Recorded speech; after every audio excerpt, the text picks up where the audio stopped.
হচ্ছে না এত নতুন জামাটা পরলি না এলো না দাদু এতবার বললে জামাটা পরলোই না ওই একবার একটা জামা পরলে হ্যাঁ বাবা কেন হোম হচ্ছে দেখবে শোয়ে দেখবে কথা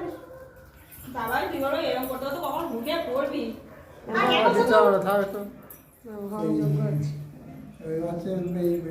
দুটোর সময় মিষ্টি আনতে যাবো দাদা আমি যাবো আমি নিজেই গেছি আমি মাথা ব্যথা করে পারি তুমি সবসময় বুড়ো দিয়ে